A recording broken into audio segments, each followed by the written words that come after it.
Evangelho de João. É muito incrível como o Senhor ele fala, como o Senhor ministra. O Senhor tinha ministrado essa palavra no meu coração e segunda-feira eu estava lendo novamente. E quando o Senhor ministrou no meu coração essa palavra, eu vou ler a partir do capítulo 16, depois vou pular um pouquinho para o 18. Mas o Senhor ministrou no meu coração sobre a vida de Pedro. Todos conhecem Pedro, né? Pedro impulsivo, né? Conhecido como Pedro impulsivo. E eu falando com o Senhor, Deus, nós somos tão impulsivos, né? Outro dia eu estava vendo um estudo falando sobre o TDAH, falando que uma pessoa impulsiva, ela dá respostas, né? Rapidamente, né? E outro dia eu estava na escola, o diretor me perguntou, de onde você é? Eu acho que eu não sei se eu respondi se eu era da igreja de Nova Campina, de Parque Paulista ou da Taquara. Foi no impulso, depois que eu parei para pensar, gente, o que eu respondi, meu Deus do céu, o que ele perguntou? Eu acho que eu nem prestei atenção direito na pergunta do diretor. Impulsividade, né? A gente age por impulso.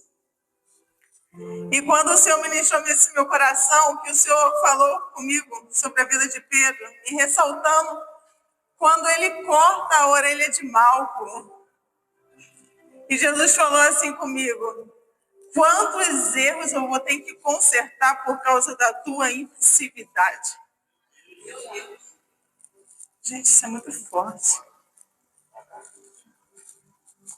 Quantos erros eu vou ter que consertar por causa dos seus impulsos?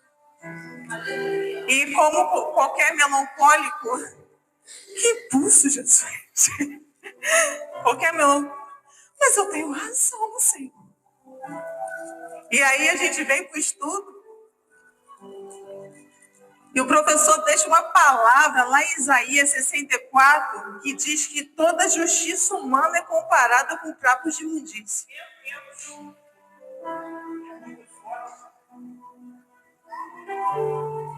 Aí, você continua falando, Deus, bate devagar. Trata devagar. Trata devagar. E aí teve um culto aqui na quarta-feira, que a pastora trouxe uma palavra. E ela começou a ministrar sobre a bondade e a misericórdia do Senhor, não foi isso? Para vivermos sobre a bondade, não sobre a misericórdia. Não pela misericórdia, que às vezes nossas atitudes nos faz viver pela misericórdia. Gente, eu estou tremendo de frio mesmo.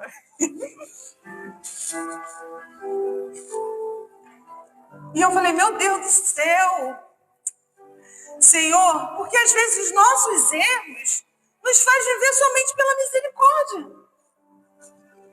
As nossas atitudes, não é porque o Senhor não nos ama, ela deixou isso bem claro aqui. Não é porque o Senhor não nos ama, mas algumas coisas de que Deus poderia nos dar pela bondade, acaba chegando a nós pela misericórdia dele, porque ele colocou o coração dele na nossa miséria. E aí o nosso diácono Genildo vem pregando sobre o filho pródigo. Foi isso, né? O Genildo comentou, soltou. Foi uma outra palavra que também veio falando sobre algumas coisas. E eu me lembro que quando eu li essa palavra também do filho pródigo, uma coisa me chamou muita atenção. Quando realmente o pai vira para o filho que estava dentro da casa, o filho estava dentro da casa, achando que estava na razão. Achando que estava na razão. Dentro da casa, porque o outro voltou, mas ele estava achando que estava na razão. E Jesus falou, toda justiça humana é comparada com trapos de imundícia. E aquele filho estava achando que estava certo, reivindicando os direitos que ele já tinha, não é isso? Alex pegou esse domingo. Ele já tinha parte da herança dele. Porque ele, pai, vira para o filho e fala assim, isso tudo aqui é teu. Sabe o que eu entendi? Que o filho que saiu, ele voltou, ele recebeu um anel de autoridade. Ele recebeu, mas ele estava pela misericórdia. Por causa dos erros dele. Ele teria que lutar, trabalhar para conquistar, porque nada mais era dele. Nada mais era dele. Ele foi recebido com amor, autoridade. Tu vai vencer, tu vai fluir, vai para frente, eu vou contigo, vou te apoiar, mas vai ter que cavar poço. Vai ter que cavar poço, porque não é pela bondade, é pela misericórdia. A misericórdia alcançou o filho e trouxe de volta. A misericórdia de Deus. E eu falei, Senhor, me ajuda, porque nós somos impossíveis. Lá em João 16 diz assim, vem falando que Jesus ele estava ensinando os seus discípulos. Eu lhes tenho, gente, preciso de usar óculos. Eu lhes tenho dito tudo isso para que não sejam pegos de surpresa. Sua Bíblia está assim? 16:1. João 16:1. Tá, Ian, assim, não se escandalize. A minha Bíblia está assim, é um pouco diferente, gente. Eu lhes tenho dito tudo isso para que não seja pego de surpresa. Gente, Jesus já estava tratando a impulsividade de Pedro e dos discípulos ali. Olha, vai acontecer coisas. Vai acontecer coisas, mas se acalme. Não agem por impulso. Eles os expulsarão das sinagogas. De fato, virá um tempo em que quem os matar pensará servir a Deus. Olha isso. Vão te maltratar, vão te matar, pensando que está servindo a Deus. Olha o que Jesus fala para os discípulos. Prepare o seu coração. Prepara para que você não haja como a sua justiça. Porque o que está por vir vai ter que acontecer. Porque o que está por vir vai vir sobre a tua vida. Sabe o que eu entendo com isso? Muitas coisas acontecem na nossa vida para nos trazer maturidade. Muitas coisas acontecem na nossa vida, mas aí a gente se arma de uma forma, e todo dia eu luto, Senhor, abaixa minhas armas.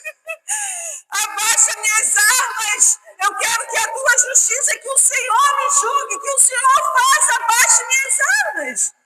Porque o Senhor já estava preparando os discípulos. Acalma o coração. Vai ter que acontecer.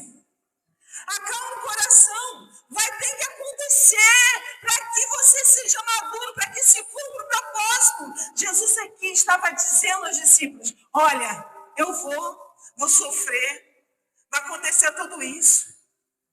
Mas para que se cumpra o propósito. Vamos continuar. Farão isso porque não conheceram nem o Pai nem a mim. Eu, porém, lhes disse isto para que, quando chegar a hora, lembre-se que eu avisei. Não lhe disse isso no princípio, porque estava com vocês, mas agora vou para quem me enviou. Vamos pular aí, lá para o capítulo 18 agora. Jesus ele começa a tratar com os discípulos e preparar. E aqui no capítulo 18 de João, tem a hora. Depois de Yeshua ter tido tudo isso, olha só, depois que Yeshua ensinou, palestrou, preparou o coração,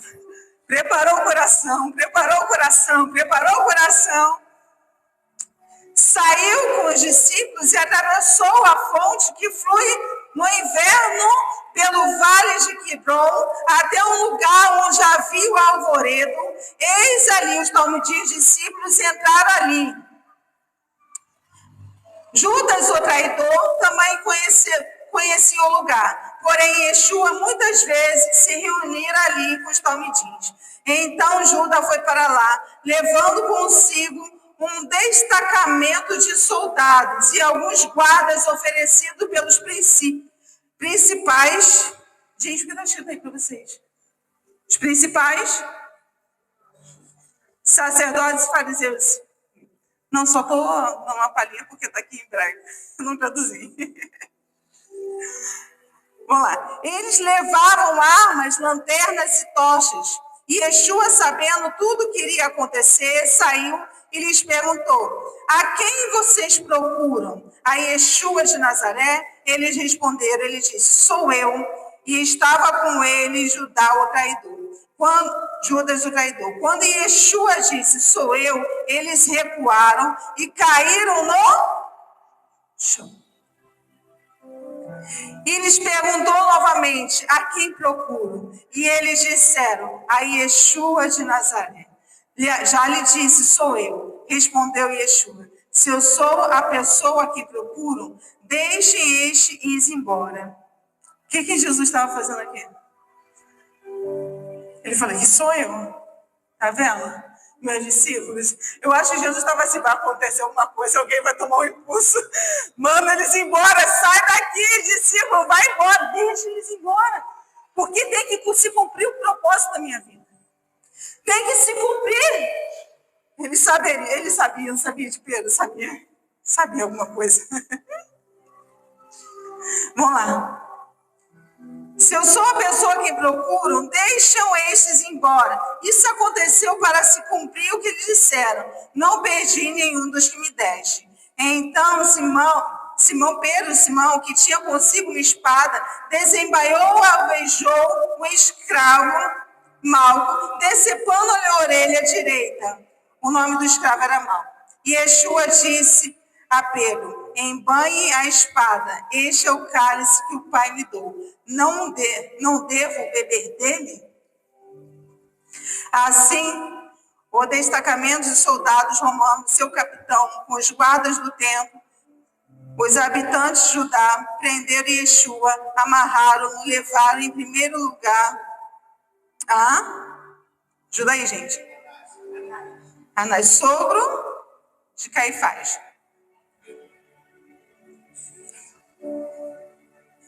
Deixa eu pular um pouquinho aqui.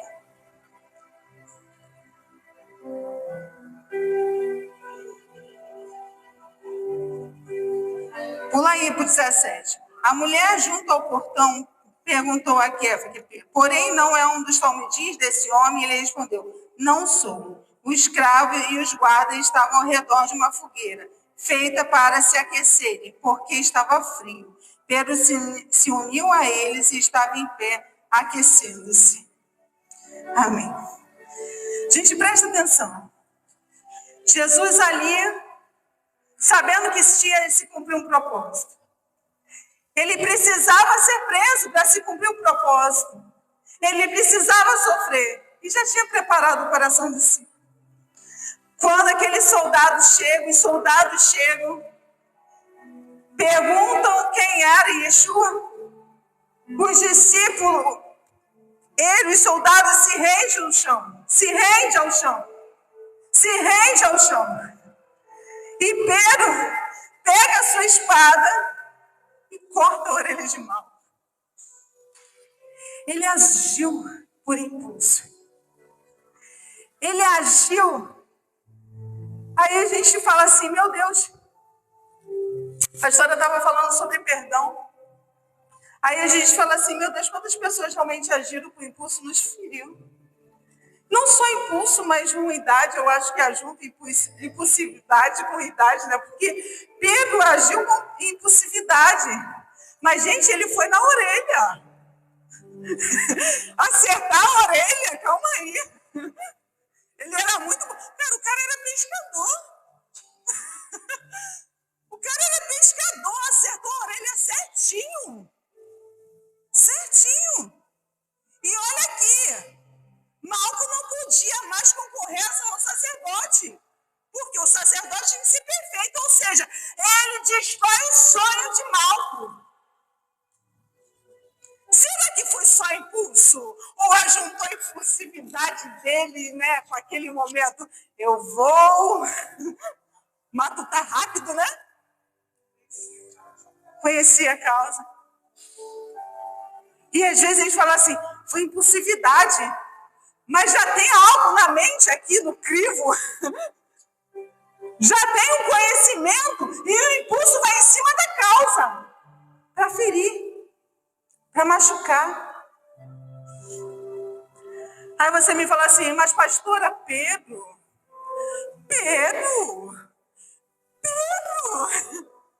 Sim, Pedro.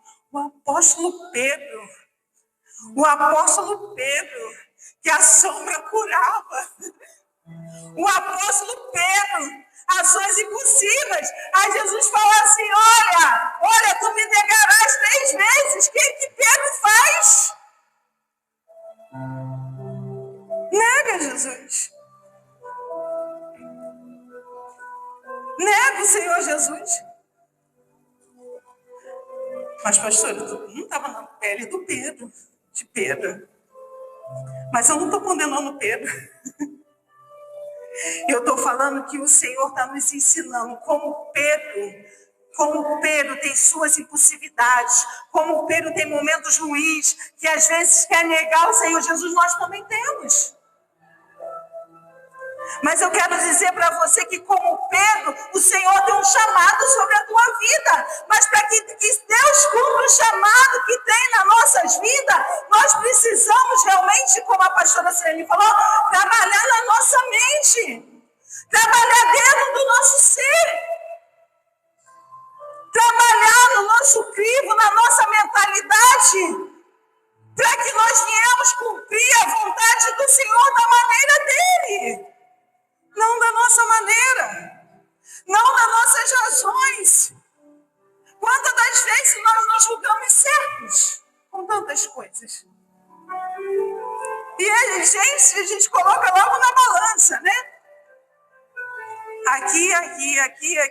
Não, ainda estou certa. Aqui, ali, ainda estou certa. Ali, aqui, mas ainda estou certa. Olhando para esse ponto por outro, ainda estou certa. Mas a gente esquece que o Senhor nos fala para abrir mão, porque perdão é abrir mão. Mas a gente não quer abrir mão. A gente não quer abrir mão porque para Pedro foi muito difícil. Foi muito difícil ver aqueles soldados sabendo que Jesus ia sofrer naquela hora. Ele vai sofrer, ele vai passar. Ele falou que iria passar tudo isso. Eu não quero que ele passe. Para ele foi muito difícil. Estão ali numa posição, de repente, de um amigo, de um discípulo, não defender o Senhor Jesus de alguma forma. Mas o que é a razão? O que era certo? Qual era a razão certa naquele momento? Se Jesus já tinha dado todo o script, tudo que iria acontecer, tudo que viria. E quantas das vezes o Senhor senta conosco e fala assim, está vendo tudo isso? Cara, relaxa, abre mão. Está vendo tudo isso que está acontecendo? Relaxa, abre mão, porque eu tenho um propósito sobre a tua vida. Porque eu tenho algo mais sobre a tua vida. E enquanto a gente fica preso em algumas coisas, ou olhando para as circunstâncias, o Senhor ele não vai cumprir. O Senhor ele não vai cumprir. É muito difícil, às vezes, num raciocínio lógico. Gente, eu adoro raciocínio lógico. Eu queria muito me formar em contabilidade ou engenharia de construção mesmo. Eu adoro raciocínio. Mas o nosso raciocínio lógico priva o sobrenatural de Deus na nossa vida. Porque 1 mais 1 nunca vai ser 4. Mas Deus ele pode fazer. No sobrenatural de Deus. O que o Senhor ele quer nos dizer nessa noite é: pensa direitinho. Pensa com carinho. Às vezes a gente guarda muita coisa no coração, a gente faz muita questão de muita coisa. Isso é muita questão de muita coisa. É muito engraçado que a gente costuma pegar eu peguei um costume, se a pessoa esbarrou em mim, mesmo se foi a pessoa por impulsividade, eu falo assim, desculpa. Mesmo assim, não tendo machucado ninguém, né? Desculpa. Mas, gente, não é, é um impulso, não é? Não é impulso? Mas quantas coisas a gente faz por impulso? Que a gente não condiz com o que o Senhor ele tem para a nossa vida. Quantas coisas para nós é tão justo, tão certo, tão perfeitinho, tão perfeitinho. E o Senhor fala assim, mas não é isso que eu quero sobre a tua vida. Não é dessa forma. Não é dessa forma. Simplesmente abre mão, simplesmente abre o coração, simplesmente relaxa. Sabe por que eu aprendi uma coisa? Quanto mais você se pega um problema, isso aqui é um problema, não devia ser vermelho, isso aqui não podia ser vermelho, não podia ser vermelho, não podia ser vermelho, isso aqui não podia. Não é vermelho, é rosa. É rosa, né? Gente, sou daltônica. É rosa isso. É rosa. Viu? Não é vermelho. E aí você fica, olha só, vermelho, na minha mente está vermelho. E aí você fica sem dormir, você fica perturbado, você fica sem paz, porque você insiste que isso é vermelho. Você briga com as pessoas, você debate com as pessoas, você enfrenta as pessoas por coisa boba. Abre mão, tá bom, é rosa, amém, é rosa. É rosa. Aí sabe o que você faz para convencer sua mente? É rosa. A caneta é rosa. A caneta é rosa. A caneta é rosa. A caneta é rosa. Joyce Meyer fala isso, gente. Vai lá, vai no banheiro tomar banho, vai sentar lá.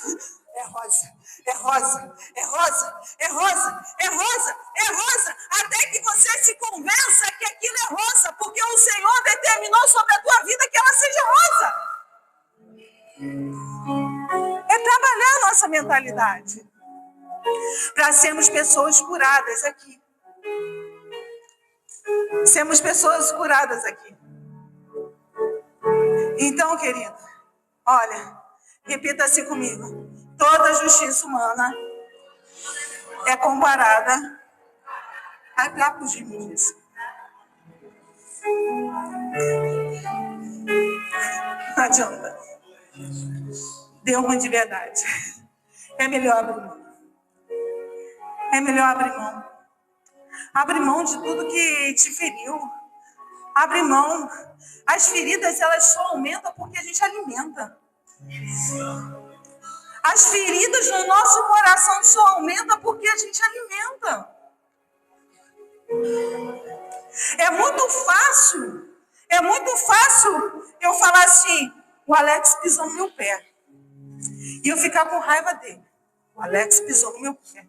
O Alex pisou no meu pé. O Alex, aquilo vai ficando na tua mente e você esquece de tudo que o Alex um dia te fez de bom. Sabe por que é muito fácil a gente valorizar um defeito e abafar as qualidades? É muito fácil. Tudo se apaga, uma história se apaga se você não valorizar um defeito. E o Senhor nos ensina a valorizar as qualidades. E entenda que tudo que acontece na tua vida tem um propósito.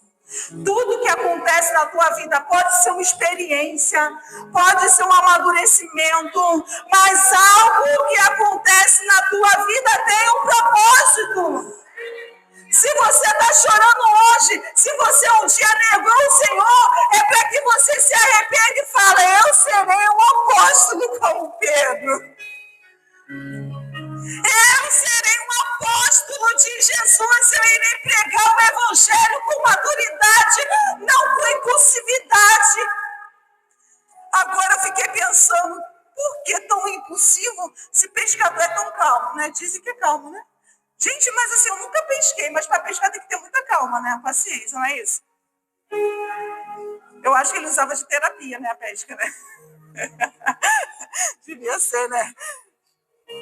Devia ser, né? Terapia também, né? Então, querido, olha aí, Jesus. Olha aí, é impossível? Vai pescar uma terapia para você. Aleluia. Jesus está aqui, olha só. Jesus está aqui. Oh, meu Deus. Gente, mas é dessa forma. Está agitado, está nervoso? Senhor, eu vou ver evangelizar. Eu vou contar as tuas boas novas para alguém. Senhor, quem? Olha, pega o WhatsApp, procura lá, ó. É aqui, ó, vou mandar agora essa mensagem. Tô triste, chorando, tô magoado. Senhor, vou mandar uma Jesus é vida. O Senhor vai te abençoar. O Senhor tem mais sobre a tua vida. Querido, isso aí vai tratar o teu coração. E você vai esquecer da caneta vermelha que você está insistindo. Ah, não. A rosa que está insistindo que é vermelha. Eu vou falar mais vezes que ela é rosa. Mas é necessário para sermos pessoas curadas e amadurecidas no Senhor. O Senhor, Ele quer uma igreja amadurecida, não uma igreja mimada. Não uma igreja de mimimi, gente. Vamos passar desse ponto, nova fase. Nova fase, nova fase. Nova fase, amadurecimento. Ganhar vidas, vão lá, vão orar. Se render ao Senhor. O Senhor está nos chamando para orar, vamos orar. O Senhor está nos chamando para nos colocar, vamos nos colocar. O Senhor, Ele quer cumprir o propósito dele foi de reino, gente. Pedro fez parte da história. Era necessário que acontecesse. Pedro fez parte da história para que Jesus e Yeshua fosse crucificado, mas fosse ressuscitado ao terceiro dia. Fazia parte da história. Para que hoje o Espírito Santo estivesse conosco. Para que hoje nós tivéssemos amadurecimento diante de Deus. Amadurecimento, querida. O Senhor, Ele quer nos ajudar a conquistar coisas maiores. E principalmente, vou falar para vocês, no mundo que nós estamos, com tantos problemas psicológicos, cuida da tua mente, cara. Com toda sinceridade, cuida. Aqui, ó. Cuida daqui. Cuida daqui. Eu já vi muitas pessoas, eu já vi uma moça que era fervorosa na igreja e de repente ela fica alucinada. Alucinada, pastora. Com problemas sérios psicológicos. De tomar remédio. Então, gente, ó. Cuida da tua mente. Amadureça, sara a tua mente, limpa o coração. Não é coincidência o que a pastora veio falar sobre você liberar perdão. Não é coincidência que Jesus tem nos ensinado que Ele não vai ficar consertando erros de Pedro toda a vida. Toda vez curando por causa dos nossos erros, por causa da nossa impulsividade. Não é. Jesus, Ele está nos ensinando, olha, saiba ouvir, saiba falar, seja de agir ou falar, pronto para ouvir. Porque o Senhor, Ele quer tratar conosco. Então, use de terapia o evangelismo. Cumpra o chamado. Ande livre de qualquer coisa. Sabe uma coisa que eu percebi muitas das vezes? Que às vezes, voltando aqui no Alex, pisou no meu pé. Não pisou, tá, gente? Brincadeira. Pisou no pé. Cara, pisou no meu pé, esqueceu, nem lembra. Mas você tá lá. Ele pisou no meu pé. Ele pisou no pé. Ele pisou no meu pé. O cara te cumprimenta, se passou, não cumprimentou. Tá vendo? Tá com raiva de mim de novo, não pisou. É assim ou não é? Não é assim? É assim, gente. Aí a gente esquece que a gente está lidando com vários temperamentos diferentes. Tem dia que a pessoa não fala que está no mundo da lua. O meu mundo é azul, cheio de bolinha rosa. Eu já andei com essa frase na mente. O problema para mim, eu falava assim, o céu é azul de bolinhas rosa. O céu é azul de bolinha. E eu comecei a repetir isso para me imaginar o céu do jeito que eu queria. Me fazia bem. Amém, Senhor. Então, pega tudo de entulho do coração. Senhor, eu vou abrir mão hoje. Eu vou abrir mão hoje. A gente costuma muito ver as coisas que as pessoas fizeram para não nos destruir. Mas muitas das vezes é para um crescimento. É uma frase que nós aprendemos na psicologia que fala: não importa o que fizeram contigo, importa o que você vai fazer com o que fizeram contigo. Você pode dar um valor para aquilo ou você pode transformar aquilo num lixo. Você pode transformar aquilo que fizeram contigo numa podridão para a tua vida, mas você também pode transformar aquilo que fizeram contigo numa pérola para te edificar. Então, se edifique em Jesus. Amém? Aplauda o Senhor Jesus Cristo. Aleluia. Aleluia.